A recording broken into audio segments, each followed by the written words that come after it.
Bapak Ibu Kepala Sekolah SD Negeri 40 Lebong, yang kami hormati Ibu Rina Hestiani SPDGR sebagai calon guru penggerak angkatan 10 Kabupaten Lebong, yang kami hormati Bapak Ibu SD Negeri 40 Lebong yang dapat hadir dalam acara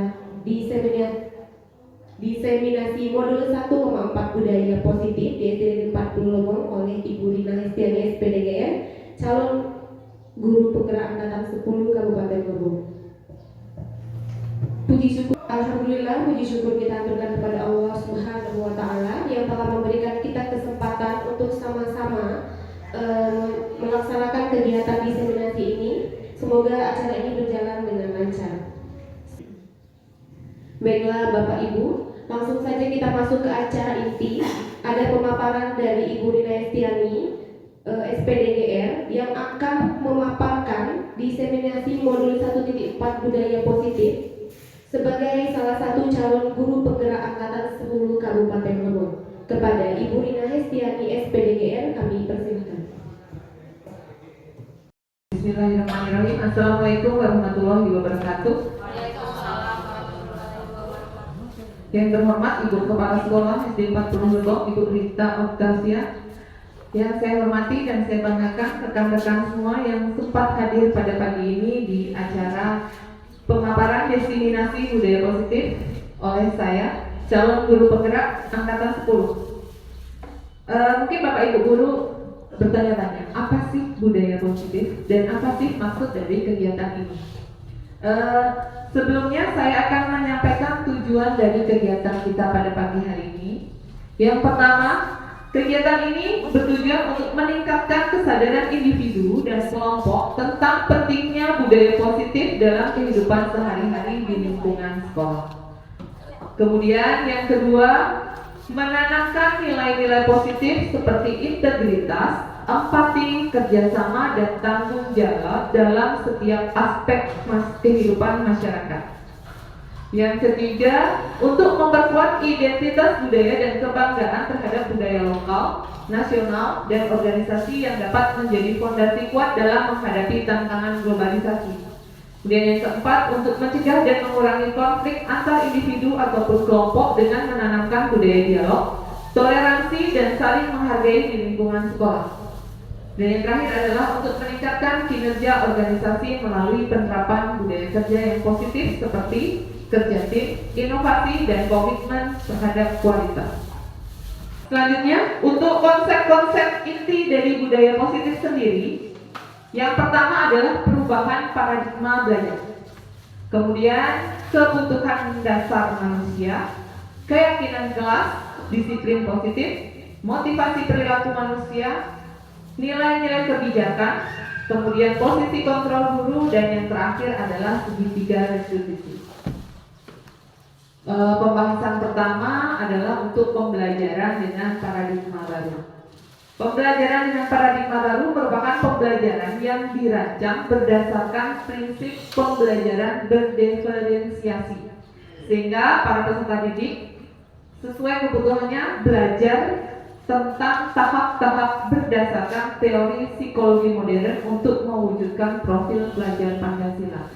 Berdiferensiasi itu artinya pembelajaran yang berfokus kepada murid. Kita mengembangkan karakter murid sesuai dengan minat dan bakatnya. Itu nanti ada pembelajarannya tersendiri.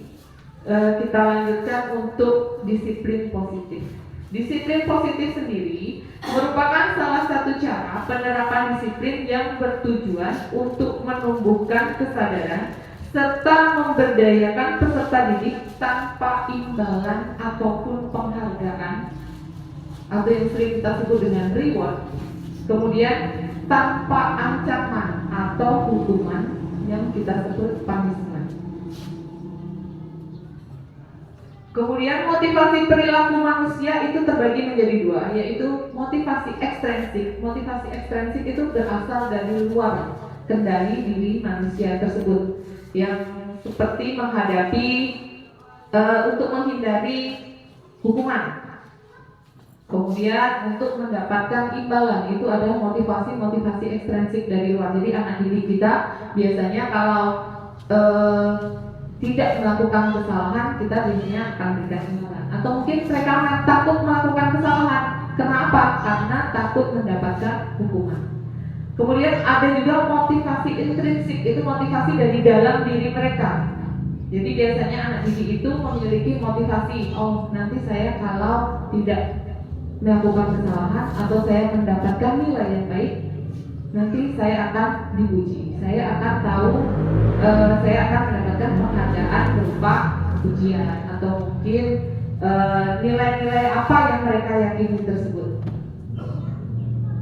Kemudian selanjutnya adalah nilai-nilai kebajikan. Nilai-nilai kebajikan adalah nilai yang disepakati bersama, lepas dari suku bangsanya, agama, bahasa, maupun latar belakangnya. Ini mungkin lebih menarik karena di sini kita akan memulai dari kesepakatan kelas. Jadi kita dalam kurikulum Merdeka ini kita biasakan sebelum melakukan pembelajaran kita buat kesepakatan kelas terlebih dahulu. Kesepakatan tersebut boleh kita tempel atau mungkin kita sosialisasikan agar anak didik itu mulai menerapkannya dari awal. Kesepakatan tersebut merupakan ide dari mereka dan mereka sendiri yang akan menyepakati apa sih resikonya jika mereka melakukan kesalahan. Jadi contoh-contoh nilai kebajikan itu dalam sebuah organisasi, yang pertama yang kita gaungkan adalah profil pelajar Pancasila. Profil pelajar Pancasila seperti kita ketahui, yang pertama adalah beriman dan bertakwa kepada Tuhan Yang Maha Esa, kemudian berakhlak mulia, kemudian berbineka global, gotong royong, mandiri, kreatif, dan bernalar kritis. Kemudian ada juga contoh kebajikan dari institusi dari AIBO Primary Years Program atau yang sering dikenal dengan YPS.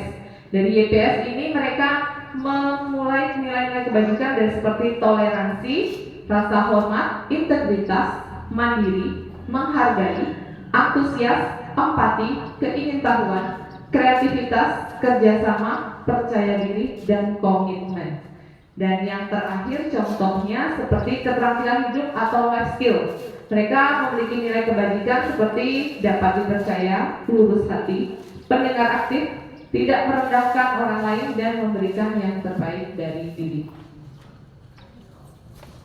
Keyakinan kelas. Keyakinan kelas merupakan konsep yang melibatkan keyakinan individu terhadap kemampuan mereka dalam mencapai keberhasilan akademis. Hal ini melibatkan keyakinan pada kemampuan belajar, menyelesaikan tugas, dan mengatasi tantangan yang terkait dengan pendidikan. Jadi keyakinan kelas itu sendiri kita harus menanamkan pada peserta didik kita. Sesudah kita melakukan kesepakatan, kita yakinkan pada mereka, menanamkan pada diri mereka bahwa keyakinan kelas tersebut, apa yang sudah mereka sepakati, itu adalah wajib dilakukan.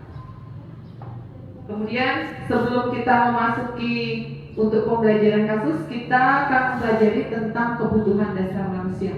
Mungkin Bapak Ibu guru semua juga sudah mengetahui bahwa kehidupan dasar manusia yang pertama adalah bertahan hidup. Bertahan hidup merupakan kebutuhan yang bersifat fisiologis seperti makan, minum, kemudian kegiatan reproduksi ataupun kesehatan dan rumah. Itu merupakan hal-hal yang bersifat psikologis. Jadi misalkan kita untuk bertahan hidup itu kita membutuhkan makan, membutuhkan minum, kemudian untuk berkembang biak kita butuh untuk kebutuhan biologis. Selanjutnya adalah kebutuhan dasar yang lain, kasih sayang. Jadi seorang anak murid atau mungkin diri kita sendiri kita terapkan kalau kita ini semuanya membutuhkan kasih sayang. Kasih sayang merupakan kebutuhan untuk diterima, bukan hanya selalu mutlak untuk disayangi atau dibanggakan, tapi diterima dalam kelompoknya. Kalau kita merasa tidak diterima dalam sebuah kelompok, kita tidak akan merasa nyaman. Kemudian selanjutnya adalah penguasaan pengakuan atas kemampuan. Jadi kalau kita memiliki kemampuan, kita maunya diakui. Apapun itu, kalau kita diakui, kita merasa diterima. Jadi itu memang mutlak Tapi kalau dalam sebuah kelas kita merasa tidak diterima, di sebuah lingkup kelompok kita tidak diakui keberadaan kita, tidak diterima, kita tidak akan nyaman berada di lingkungan tersebut. Selanjutnya adalah kebebasan. Anak-anak dengan kebutuhan kebebasan yang tinggi menginginkan pilihan mereka. Jadi anak-anak itu tidak mau dikontrol, maunya bebas, maunya kemana mereka, kesukaan mereka apa. Jadi kita sebagai guru, kita harus mampu mengontrol apa itu keinginan mereka. Keinginan mereka bukan selalu untuk dituruti, tapi diarahkan ke arah yang lebih baik. Selanjutnya adalah kebutuhan dasar untuk kesenangan. Dalam kebutuhan ini adalah mencari kesenangan seperti bermain, tertawa, kemudian memiliki kenikmatan dan juga tidak merasa sedih. Itu adalah kebutuhan dasar manusia. Dari kelima kebutuhan dasar tersebut wajib dipenuhi dan diterima oleh peserta didik agar mereka merasa nyaman dalam belajar. Sepertinya udah mulai bosan ya dengan kata-kata saya yang mungkin mengajak tidur. Untuk itu kita speaking dulu. Bapak Ibu guru mohon sedianya untuk berdiri.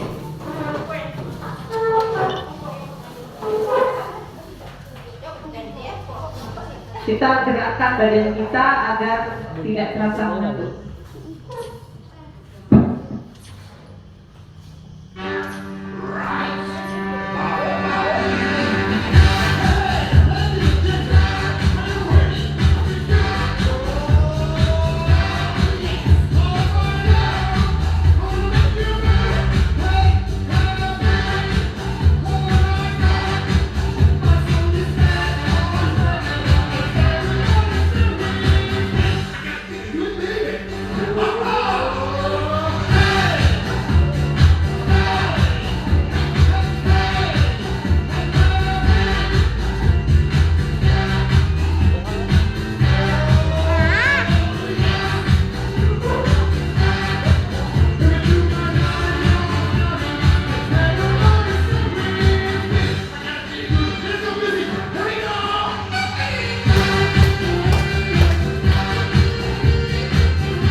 Terima kasih Bapak Ibu. Masih ngantuk?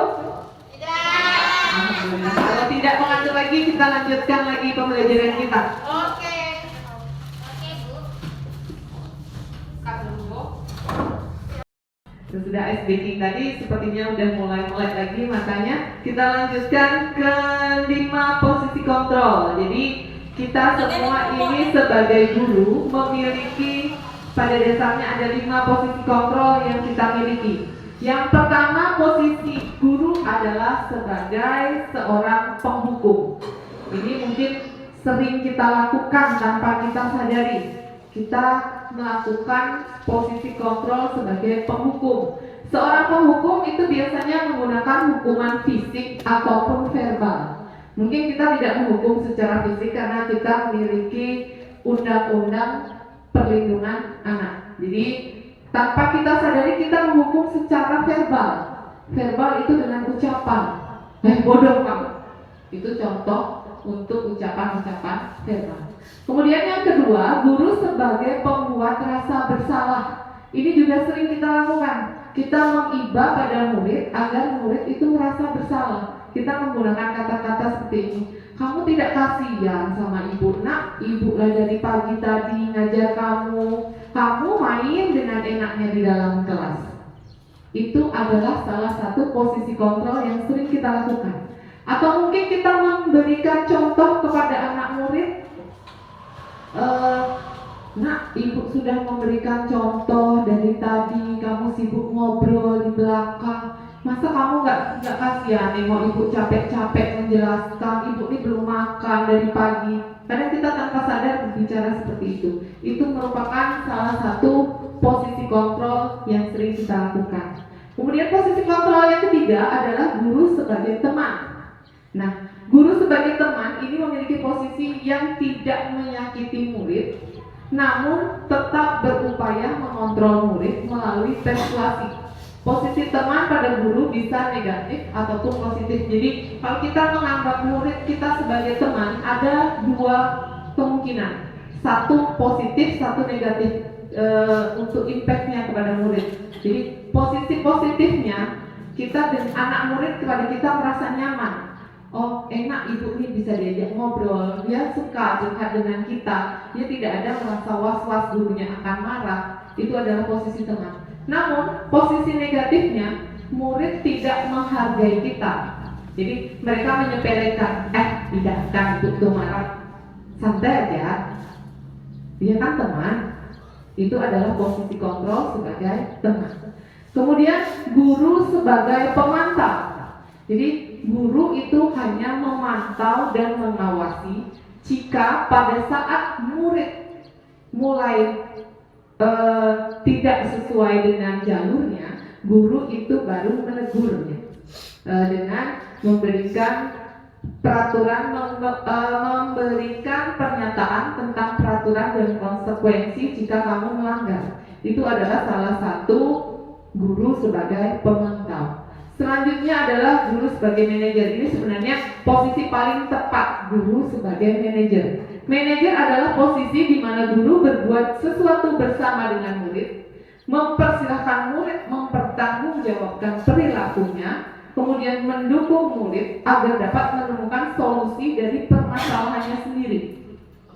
Kemudian juga seorang manajer telah memiliki keterampilan untuk memposisikan diri sebagai pemantau, sebagai teman. Kemudian juga pada waktu-waktu tertentu dia akan berkolaborasi untuk memberikan sesuatu kepada muridnya. Contohnya seperti ini Bapak Ibu. Kalau sebagai manajer, jika ada seorang murid membuat kesalahan, kita ajak murid itu berdiskusi. Kita tanyakan apa kesalahannya dan kenapa sampai dia membuat kesalahan tersebut. Kita yakinkan dulu. Kemudian teknik yang dilakukan adalah dengan melakukan segitiga restitusi. Sebagai manajer, yang pertama adalah menstabilkan identitas. Kita stabilkan dulu emosinya anak tersebut. Nah, contohnya seperti kemarin, saya melakukan segitiga restitusi kepada salah satu murid. Mungkin itu memang sekedar drama, tapi bisa dilihat di situ adalah salah satu contoh dari segitiga restitusi. Kita stabilkan dulu identitasnya, kita tanya posisinya dia seperti apa. Nah, kamu kenapa? Ibu dengar tadi kamu marah-marah sama temanmu, kemudian kamu lempar. Iya Bu, saya tadi memang marah-marah karena dia nyontek saya terus Bu. Oh, wajar aja jika kamu marah-marah karena dia mencontek kamu. Jadi kita membenarkan apa yang dilakukan. Tapi sesudah membenarkan, kita berikan gambaran lagi dengan melakukan validasi yang salah. Kamu memang boleh marah-marah, tapi apa yang kamu lakukan itu ada kesalahannya juga. Kita validasikan kesalahannya. kita tunjukkan kesalahannya di mana. Sesudah itu baru kita menanyakan keyakinan yang sudah kita kesepakati bersama. Seperti tadi saya sudah sampaikan, kalau kesepakatan kelas awal pasti sudah disepakati apa sih kesalahan-kesalahan, apa sih akibat dari melakukan kesalahan tersebut. Nah, itu adalah pembelajaran dari segitiga. Selanjutnya kita coba menghadapi sebuah kasus bukan kasus pembunuhan ataupun kasus pencurian, Bapak Ibu. Di sini adalah kasus yang sering terjadi di sekolah kita. Nah, kasus hari ini adalah tentang Sabrina. Ada murid kita yang namanya Sabrina? Tidak ada ya, Bu ya. Sabrina hari itu bangun terlambat dan terburu-buru. Kemudian dia pergi ke sekolah. Sampai di gerbang sekolah dia baru sadar kalau dia tidak memakai sepatu warna hitam. Sedangkan sepatu warna hitam itu adalah sepatu yang wajib dipakai. Nah, peraturan sekolah tentang warna sepatu Sabrina, kemudian pada waktu dia bertemu dengan Pak Lukman di gerbang, Pak Lukman menanyakan kepada Sabrina, apa peraturan sekolah tentang seragam warna sepatu? Dan Sabrina pun menjawab, sudah mengetahui bahwa harus berwarna hitam. Namun karena Sabrina tadi bangun kesiangan dan terburu-buru, akhirnya dia salah menggunakan sepatu dan datang terlambat. Nah, di sini Pak Lukman marah. Dia mengatakan, kamu sudah salah, kamu terlambat, dan kamu salah juga menggunakan sepatu. Segera buka sepatumu, kemudian kamu pergi ke kelas tanpa menggunakan sepatu. Walaupun Sabrina sudah meminta maaf dan menjelaskan kepada Pak Lukman tentang mengenakan sepatu dan berjanji untuk tidak mengulangi kesalahannya, namun Pak Lukman tidak mau tahu.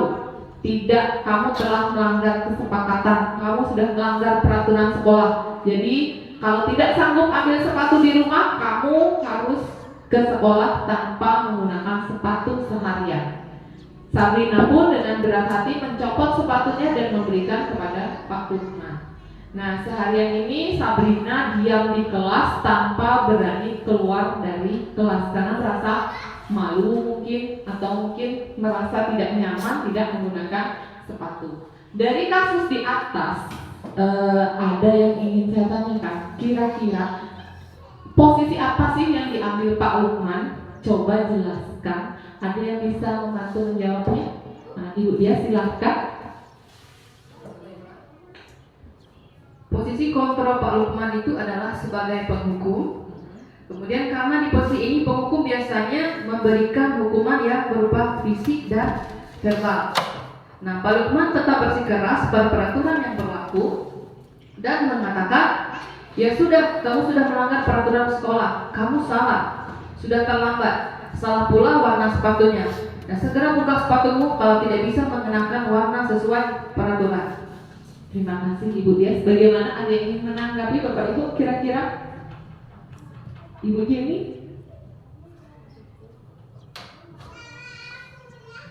Baik, terima kasih atas waktunya. Saya sependapat dengan Ibu Dias tadi bahwa posisi Pak Lukman dalam kasus di atas adalah sebagai penghukum. Di sana terlihat bahwa ketika Pak Lukman, ketika Sabrina tidak memakai sepatu sesuai dengan aturan, Pak Lukman langsung menghukum. Hukuman yang diberikan adalah berupa hukuman secara fisik. Memang hukuman ada yang fisik dan ada yang verbal, tapi Pak Lukman di sana posisinya dia menghukum secara fisik.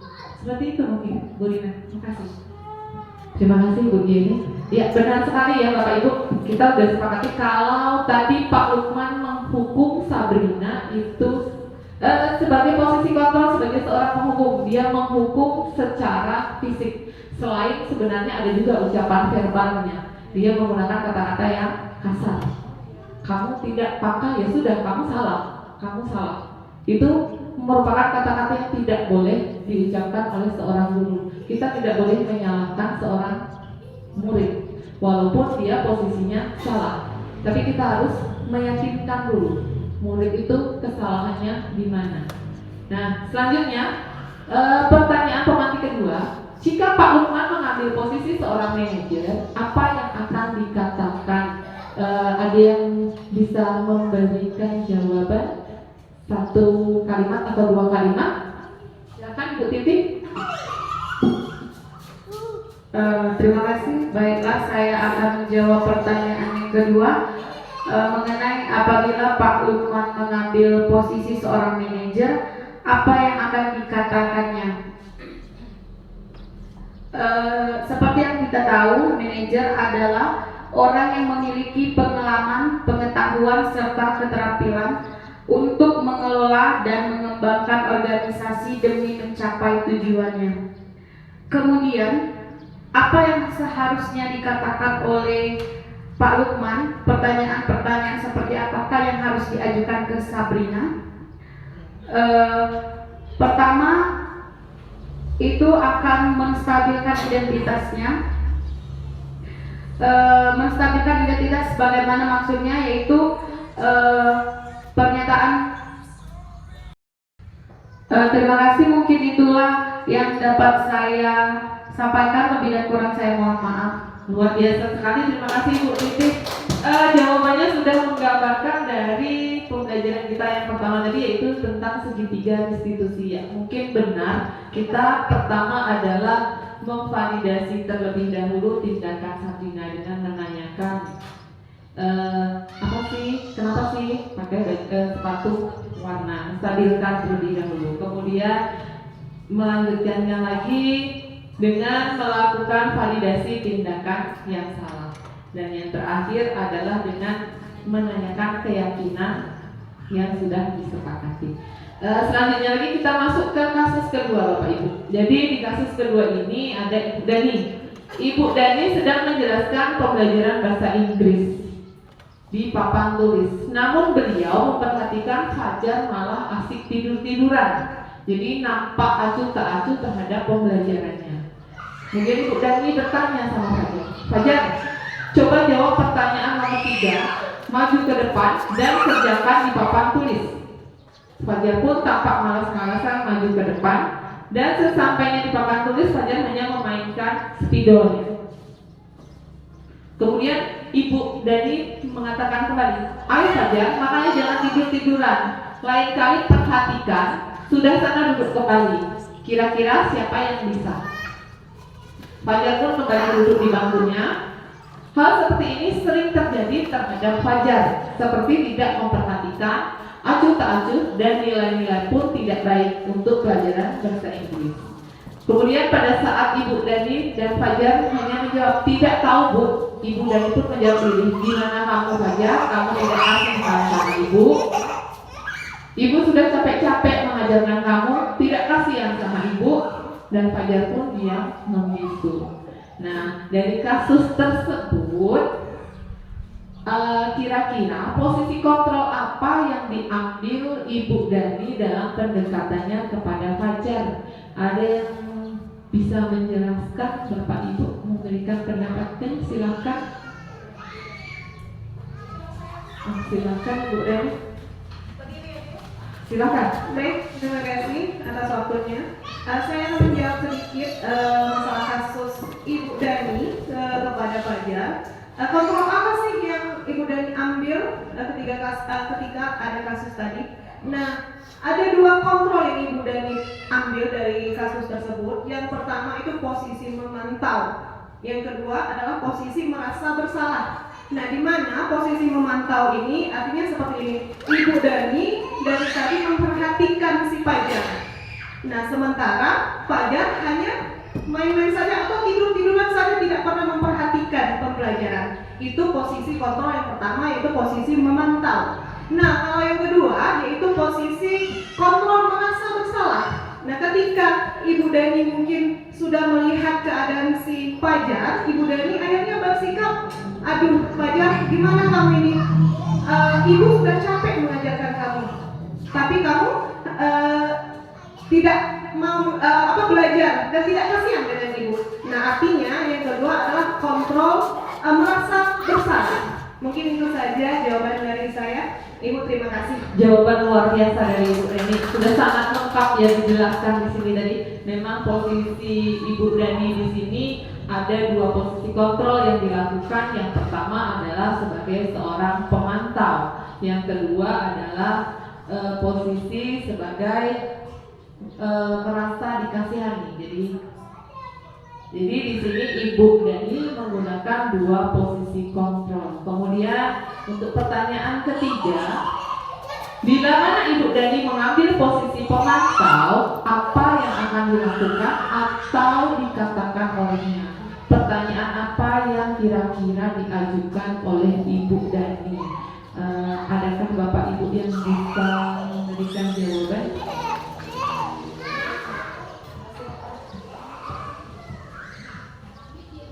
Baik, terima kasih atas waktunya. Di sini jika Ibu Dani mengambil posisi sebagai pemantau, ya. Jadi Ibu Dani, pertanyaan yang akan diajukan oleh Ibu Dani adalah mungkin yang pertama menurut pendapat saya, nah kenapa sih kamu tidur-tiduran saat Ibu menjelaskan materi? Lalu yang kedua mungkin kamu tahu nggak apa keyakinan kelas dan konsekuensinya dari perilaku sekarang? Terus yang ketiga, apakah kamu sudah mengerti konsekuensinya yang harus dilakukan dari sikapmu seperti ini? Yang keempat, kemungkinan bila Ibu Dani mengambil posisi sebagai pemantau, Ibu Dani akan berkata seperti ini. Dari catatan nilai di buku Ibu, nilai kamu itu selalu rendah. Catatan sikap kamu juga menunjukkan sikap tidak hormat dan tidak menghargai. Dan itu yang kami jawabnya, iya nak, kami tunggu ya pekerjaanmu di kantor setelah jam istirahat. Nah, dari pertanyaan itu kan kelihatan bahwa posisi Ibu Dani adalah sebagai pemantau. Terima kasih Bu Lina. Terima kasih banyak Ibu Dewi sudah memberikan jawaban yang sangat luar biasa.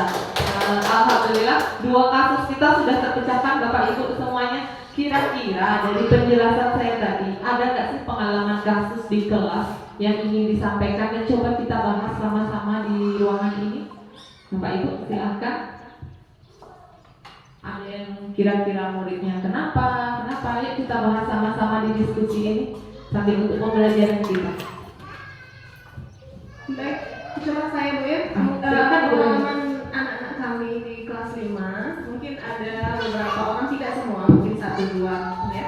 Mungkin perlu kita bahas juga di sini. Anaknya seperti ini Bu, mungkin dia belajar mau, ke sekolah mau, tetapi mungkin saya juga kurang paham apa memang IQ-nya atau gimana. Anak ini terus dibilang salah sambung, gimana itu Bu? Kita jelaskan tidak pernah nyambung. Perasaan apa metode saya yang kurang pas atau memang anaknya seperti itu Bu? Mungkin teman-teman juga punya sama ya, pengalaman yang sama ya, bisa berbagi. Itu saja. Terima kasih. Kira-kira Ibu Dani akan berkata seperti ini. Dari catatan nilai di buku Ibu, nilai kamu itu selalu rendah. Catatan sikap kamu juga menunjukkan sikap tidak hormat dan tidak menghargai. Dan itu yang kami jawabnya, iya nak, kami tunggu ya pekerjaanmu di kantor setelah jam istirahat. Nah, dari pertanyaan itu kan kelihatan bahwa posisi Ibu Dani adalah sebagai pemantau. Terima kasih Bu Lina. Terima kasih banyak Ibu Dewi sudah memberikan jawaban yang sangat luar biasa. Alhamdulillah dua kasus kita sudah terpecahkan Bapak Ibu semuanya.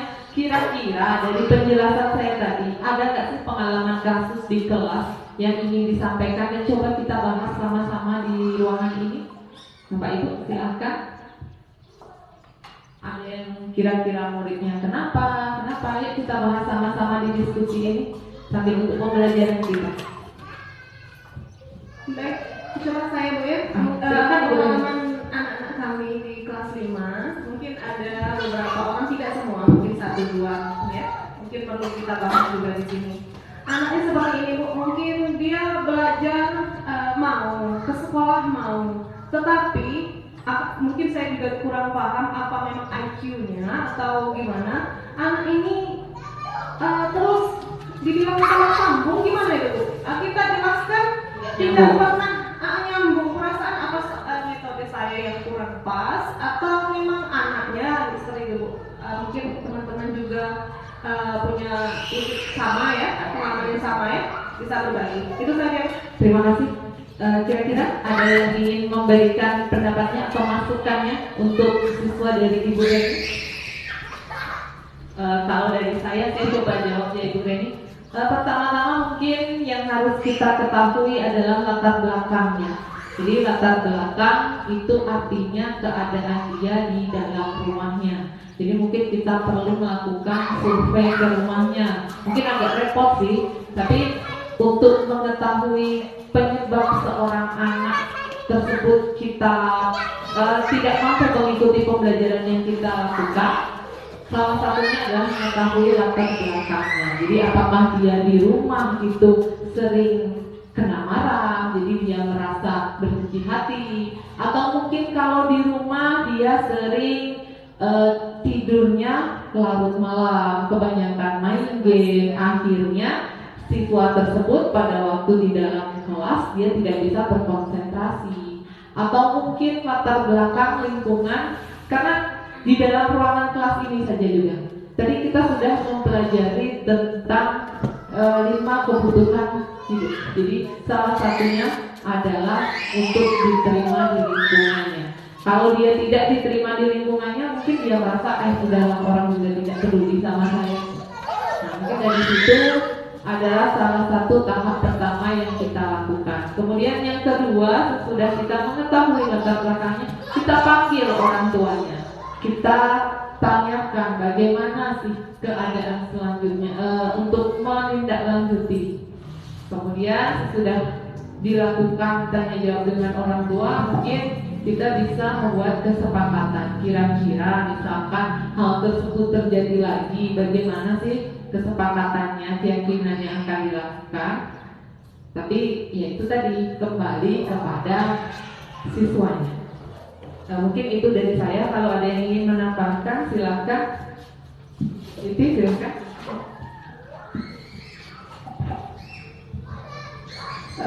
Terima kasih. Mungkin tidak menambahkan terlalu banyak, cuman saya ingin mengatakan yang dikatakan Ibu Rina tadi betul sekali.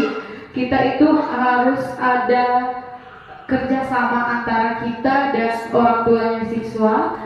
Kemudian untuk kedepannya itu juga kita harus bekerja sama juga dengan lingkungannya, termasuk lingkungan kelas. Mungkin itu saja Bu Reni. Terima kasih. Tambahannya Ibu Titi. Ada lagi Bapak Ibu yang lain? Sudah? Mungkin diskusi kita ada lagi yang ingin menambahkan, ada yang mau ditanyakan lagi? Kalau tidak ada, rasanya alhamdulillah kita sudah sampai di penghujung acara kita hari ini. Saya ucapkan terima kasih sebesar-besarnya kepada seluruh Dewan Guru dan Kepala Sekolah yang sudah mendukung acara diseminasi budaya positif untuk memenuhi tugas saya sebagai calon guru penggerak angkatan 10. Saya akhiri, wabillahi taufiq wal hidayah. Wassalamualaikum warahmatullahi wabarakatuh.